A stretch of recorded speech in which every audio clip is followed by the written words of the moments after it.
age groups. The thought was to create an environment that would work 24/7, that would be attractive to youth and families. Maybe during the day would have more of that focus, but something that in the evening and into the later hours could be possibly more adult in some of its attractions.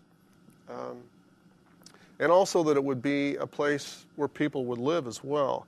In order to create a 24/7 environment, you have to have people living in that area in order to have activity, especially in the early morning. People getting coffee, reading the paper, grabbing breakfast. You have to have residents. So it would be a mixed-use type of development, perhaps? That is what we envisioned and what we were studying. Mm-hmm. Okay. Given sort of that you're looking at something, as you say, that would be a 24/7 type of environment, what steps could the city take to prevent establishments that we might not want in the community, but that would be very attracted to certain aspects of a 24/7 environment from establishing themselves in some of that sort of area? Well, I think if the city gets involved in something like this, the city will be a partner. The city will be a partner financially. And so the city will have some ability to influence what happens in terms of the tenant mix in an entertainment district. So a lot of that would spring from the initial partnership that the city would create with the developer of such a project. And so that would relate to how the partnership would be defined on the front end. Is the thought that a district like this would involve a partnership with a single developer for the entire district, somewhat like the city of Kansas City, Missouri established with Cordish when they built the Power and Light District? Well, the city would be open to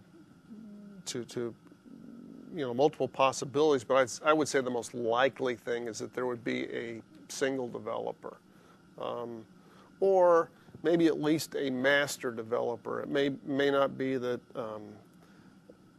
a single developer would develop all components, but it's likely that there would at least be a single developer that would function at a master developer level. That's the most likely scenario. I see. In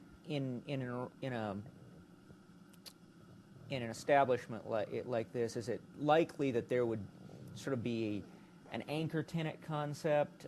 Would it be built around some sort of core, much as Power and Light was kind of built around having the Sprint Center in that area, or having a stage where live acts could perform?